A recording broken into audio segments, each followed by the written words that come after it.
Hey everybody, Economic Ninja here. I hope you're doing great. I was actually just sitting down filming some new lessons for the side hustle course and the real estate crash course, and I came across a story that a subscriber shared with me, and I want to thank you for that.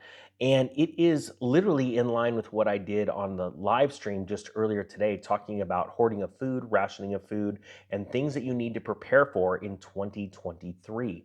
I do believe that it is going to get tougher. I believe interest rates are going to go much higher than they are right now.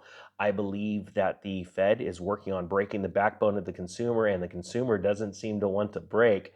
However, if you look at the staggering numbers, the percentages of people that are deeply in debt, in student loan debt, mortgage debt, credit card debt, and even more types of debt, auto loan debt, these are at all-time highs. And that is why when you think for a second, why hasn't this thing come apart yet? You have to look at the expansion of credit, all right? So we're gonna start. I've got a couple of stories that I wanna go over, and I'm gonna show it to you right now. Look, I'm not really reading from something. It's actual computer. Um, Supermarkets ration fruit and vegetables with warning over panic buying.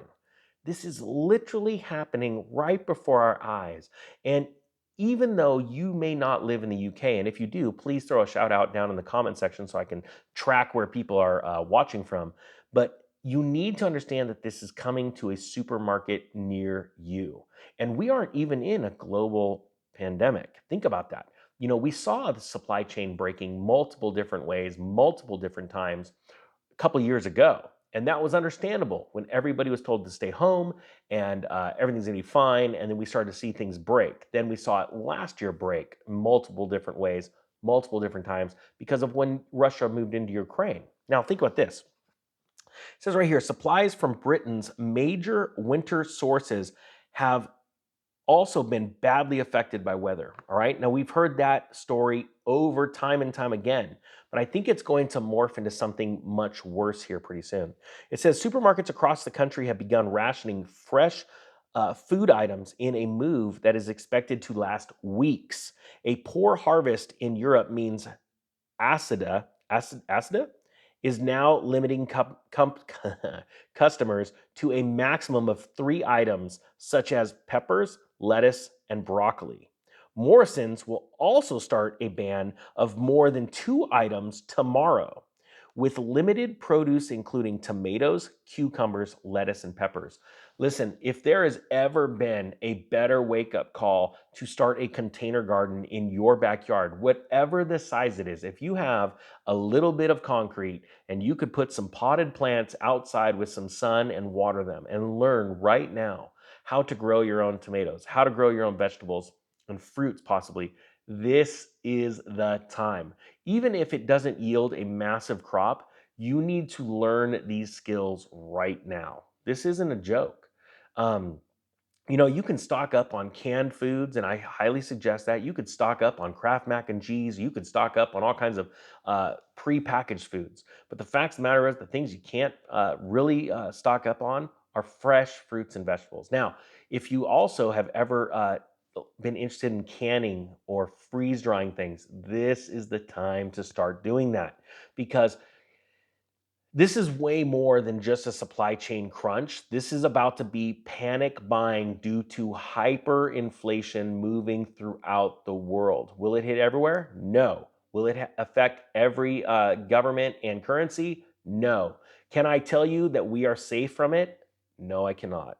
As a matter of fact, the US dollar is one of the youngest currencies next to the euro um, in the world, if you think about it. And, pride does come before a fall. And I do believe that the US dollar and the government is very prideful. So let's move from that. Okay. We're seeing this and it's getting worse as far as rationing.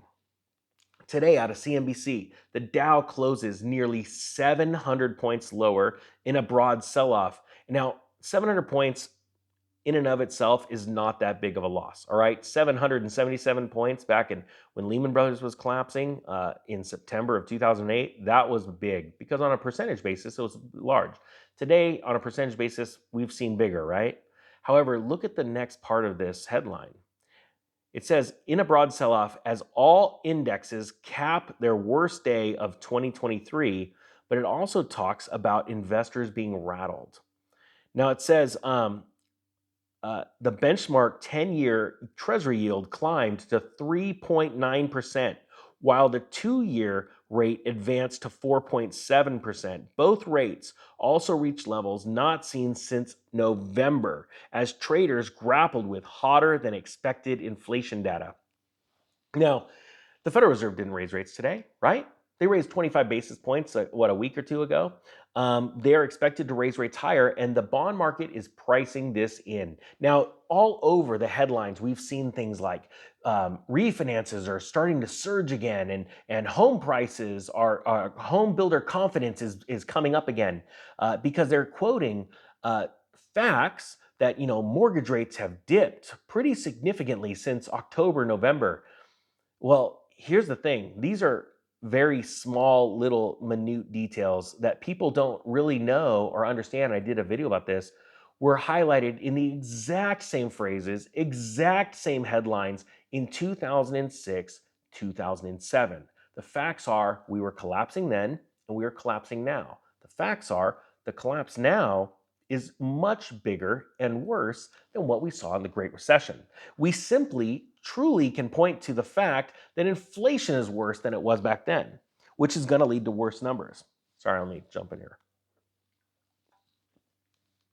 So people need to realize that, and that's why I wrote that course. And by the way, guys, I just uploaded a couple of new lessons last night on the real estate crash course. If you bought the course, go check that out. And all of the rest of the courses are at the editor. We should have the course complete by 2 weeks from now, and then the price goes up. So thank you so much to everybody that took advantage of that 80% off discount. Now, think of it this way. As the 10-year Treasury moves up, it's right now climbed to 3.9%.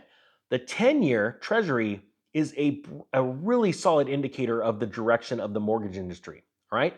Not all mortgages are based off the 10-year. However, a lot of banks do base it off of that because by and large, banks know that you would hold your house or a mortgage on average about 10 years, all right? Unless we have wild swings in the interest rate, and especially on the downside where people start to refinance, right? So we are moving higher. Federal Reserve governors have been polled, and a handful of them are looking at not only 5% as the Fed funds rate, but seeing higher than Fed funds rate higher than 5%. All right. Well, the truth is, we know that we don't have to wait around for the Fed to tell us what to do or what they want to do.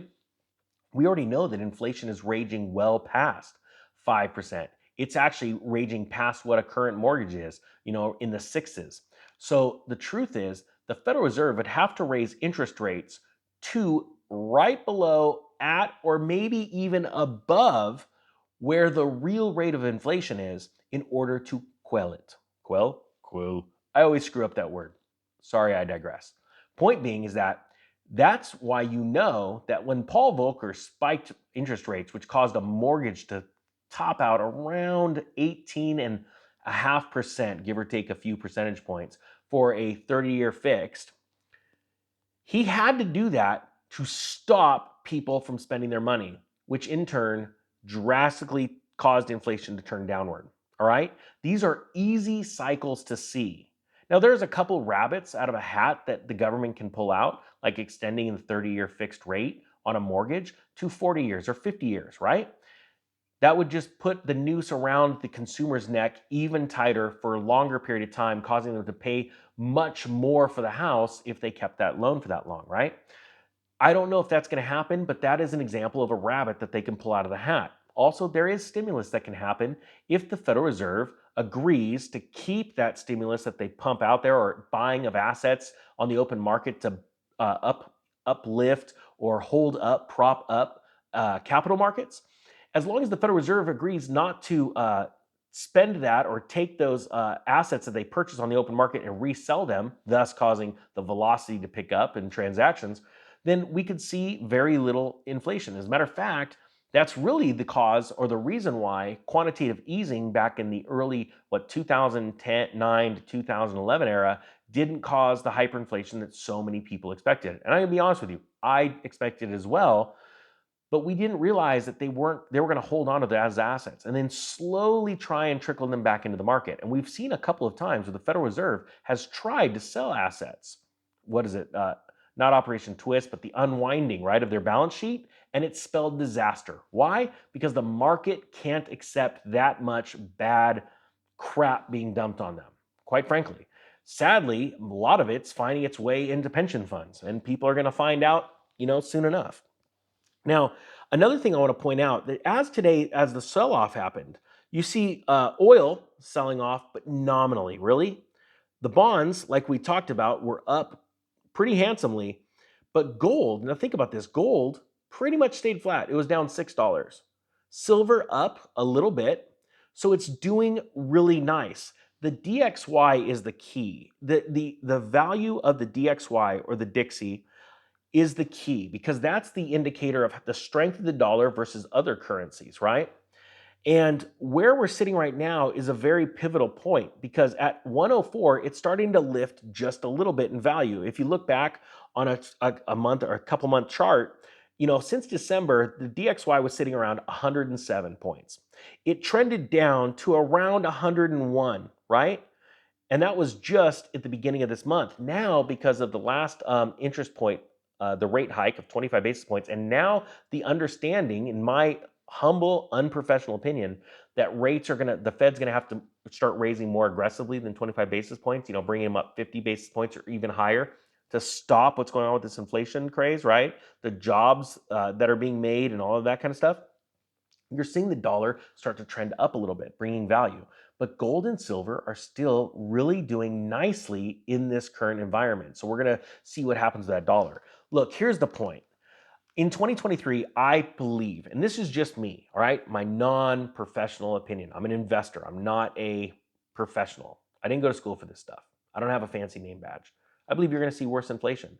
And I believe that also you're going to see more of a blow off top in certain classes because as inflation gets worse and the interest rates have to climb even higher, and that dumb money that's moving in at the very last minute into certain different assets, overpaying for not only the price of the car, but paying too much of a percentage rate on the car, or the same thing with homes, they're going to find themselves wanting in the next 2 years as they have to hand all of those assets back. And it's my hope for you, my dream for you, to be ready to conquer that, to just charge the mound and pick up all the assets you can, pennies on the dollar. All right, guys, that being said, I thank you so much for watching. The Economic Ninja is out. Now I got to turn this thing off. See you guys.